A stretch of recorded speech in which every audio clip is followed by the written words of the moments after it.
Hi, everybody. Welcome to the second episode of Flow Research's series of videos on flow and philosophy. This particular episode is called What is the Relation Between Philosophy and Flow? In this episode, I'll be assisted by our Director of Marketing, Gabriella, who will be feeding me leading questions, and hopefully I'll be able to answer them. First of all, I want to say that I've spent about 27 years of my life teaching and studying and teaching philosophy, and about 22 years doing market research. Don't add them together because some of those are overlapping years. I did teach at University of Mass Lowell and Lafayette College. If you're one of my former students, thanks for being such a great student. The first thing I'd like to do is explain a little bit about how I got into flow meters from philosophy and what the connection is between them. Hey Jesse, so why did you decide to study flow meters? Well, funny you should ask. It really goes back a long ways. In the 80s, I did technical writing. I ended up working for Siemens for 3.5 years, writing software manuals. And that ended at some point when they moved from Massachusetts back down to Atlanta, and I decided that I would find it more interesting to do market research than technical writing.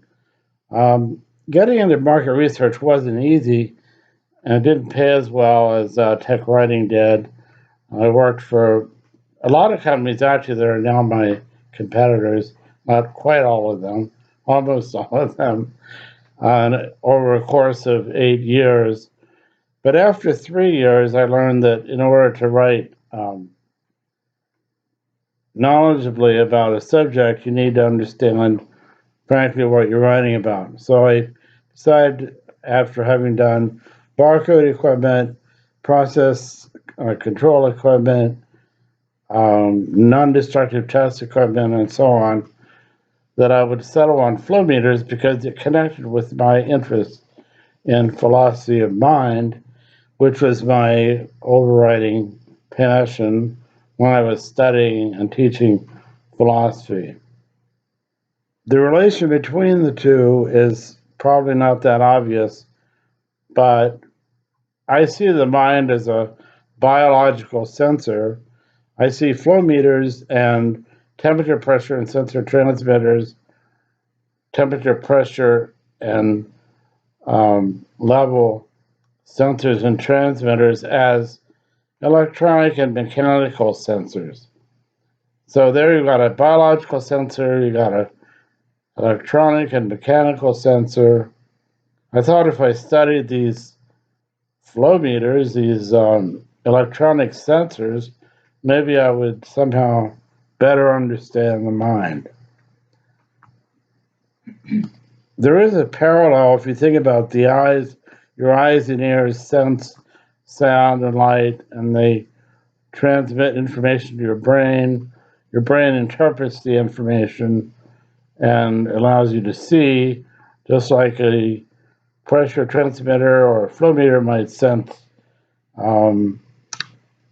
flow or pressure, and then through the use of a transducer and then transmitter, interpret the results, amplify them, and interpret them and send them off to a programmable logic controller, a recorder, a DCS, whatever you're going to do with that information. So there is a parallel between the mind and a sensor.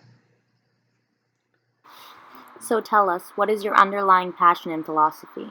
My underlying passion in philosophy is really to understand what the mind is, how it interacts with the body, Descartes set this up in the year 1631, 1641, when he wrote the Meditations, and he tried to claim that mind and body really can't interact because they're totally different. One's mechanical, one is purely spiritual.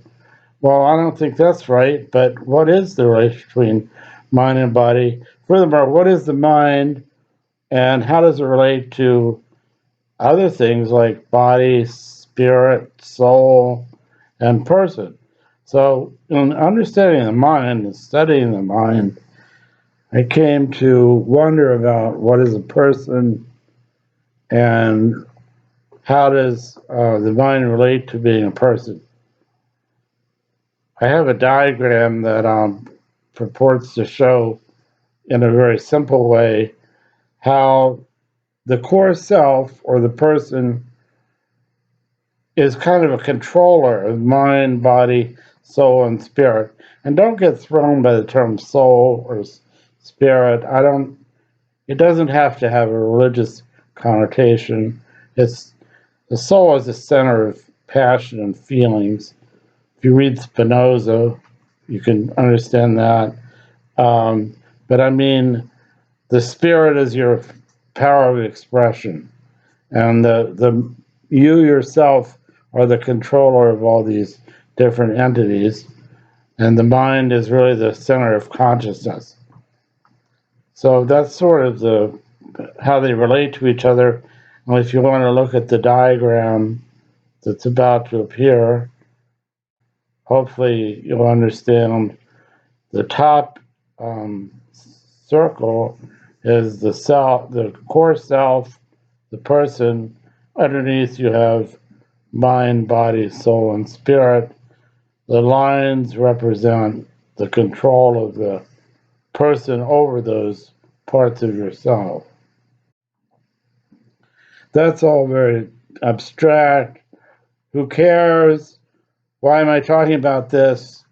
Well, we all want to, we all have minds. We all have minds. We're all people. We're all persons. Most people don't, a lot of people don't care about philosophy, but that's what philosophers think about. They try to think about what these things mean. And one of the most important aspects of it is really, um, understanding the person and the relation between mind, body, soul, and spirit. I just want to say one thing here. I think as a person growing up, learning, living from age 1 to age 80, 90, whatever, you develop rules to deal with different situations. Like, what do I eat? Right now, one of my rules is I'm not eating ice cream because it will gain weight. Um, you know, you develop rules about the kinds of people that you want to associate with, who you're going to call, who you're not going to call, that sort of thing. These are simple examples, but the reason we develop rules like this is just so that we can more easily decide in a given situation how we're going to act, what I'm going to order for food, what I'm going to wear in the morning, who I'm going to call today, that sort of thing. So these are rules that become part of yourself, and this feeds into a concept that I want to like to call self-expression. That's great, Jesse. So, what do you define self-expression as? Self-expression is the external representation of an internal thought, feeling, or emotion. So basically, it's something you feel inside you, either speak, have a representation of. When you smile, you express a internal feeling. Unless it's a fake smile, then you're not really doing it. But this is an idea I think that really goes back to the 1960s. Um, when people that grew up in the 60s, we were really reacting to, okay, I did, but we were reacting to the 50s, the repressive 50s. In the 60s, or I should say in the 50s, everybody was like, it was like fake town. You couldn't express anger, you couldn't express negative feelings. You always had to dress a certain way and talk a certain way and be very nice and just pretend you didn't, certain things didn't exist, like um, anger or even um, dislike of other people or intense love. It was hard to express those feelings in the 50s. So in the 60s, we broke out, came along with the Beatles and Chubby Checker and the whole rock and roll movement. This spilled out into the 70s, into the women's movement, women's liberation. Hallelujah. And of course, it's continued on. I feel like the millennials today are kind of liberated. They didn't have to go through all this transition. They sort of were born into a more liberated world, and it's one reason they're probably one reason they're so talented. They're so expressive, and they want, not to generalize, which I'm obviously doing, but I feel like millennials like to have purpose in life, and they don't want to just go after money and that sort of thing. At least that's what people say. Um, so self-expression has really developed out of the 60s and 70s. I don't feel like it's really been addressed per se by philosophers. Perhaps it has, but I'm not aware of that. And it's worth talking about as a movement and as a philosophy. Now, you might feel it's more um, easy to understand as the concept of being yourself. And so I'm going to just switch a little bit, talk about being yourself, because self expression is a little bit academic, maybe, and being yourself is something that I think everybody can relate to. Okay, awesome. So, how has the idea of being yourself influenced you or your life? Well, it's influenced me in a couple ways.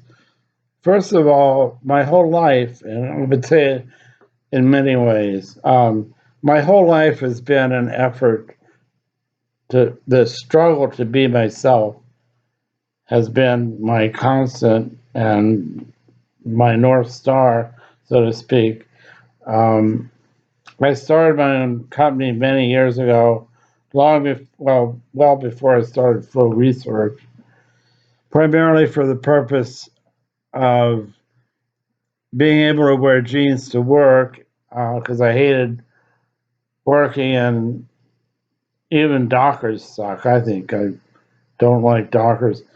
I couldn't stand coming to work in these dress pants, and I can wear a tie, forced to, or put a gun in my head. But really, I don't feel comfortable in dress clothes. So I thought, okay, I have a choice. Here's a choice I made for myself. I'll try running my own business, because then nobody can tell me how to dress. So that's what I did, and it's been very difficult, believe me.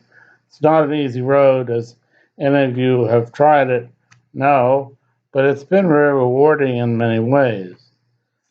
Um, I think being yourself is more than just how you dress, though. It's also how you relate to other people, whether you're honest with them, speaking your mind. I think being yourself is partly also being able to be self directed at work. So if you can select or somehow choose or at least have input into what you're doing, then that can be very rewarding. And you don't have to run your own business to be yourself, just that that's sort of kind of at the far end of it. But if you work inside a large company, maybe you have supervise other people, or you can select your own projects. You direct a project, you make it or break it, whatever. You run the project. You're hopefully successful. That can be very rewarding, even if it's in the context of a much larger company. You know, when I was at Commercial Union Insurance for 1 year, I was the education director, so to speak, for the technical writing group. And I found that very rewarding because I was able to recruit people to come in and give classes to the other writers. And that was fun, even though I was working inside a very large company. So you can be very happy inside a large company, or you can be very miserable too, of course, depending on maybe who you're who you're working for or exactly what you're doing. I will say this: casual wear, back to casual wear and jeans, is much more accepted today. Even in the pandemic, I think um, one reason working from home has become more popular is because people can dress as they wish. And I've got people working from home today too. Um, and it seems to have really kind of revolutionized almost the way that we're working, because we realize you don't always have to be in the office. Personally, I prefer being in the office. It's hard for me to work at home, but I think if I was used to working only in the office, I'd probably enjoy working at home. In closing, okay, in closing, I'll just say, no, I'm not going to say that. I'll say it. In closing, today is Jesse's birthday. Okay, thank you. No. Well, I know most of you might see me as someone who, when you hear that I'm on the phone, you think, oh, he just wants me to buy a study. Well, you're right, but it's not all about just buying studies. Philosophy is very important. It really is a driving force of my life, even more fundamental in a way than flow. And what I've tried to do in my life is to integrate flow and philosophy. And I want to. I don't want to tell you what to think. I'm not trying to, do that or do whatever. But I have developed some ideas over the course of my life that have become very important to me.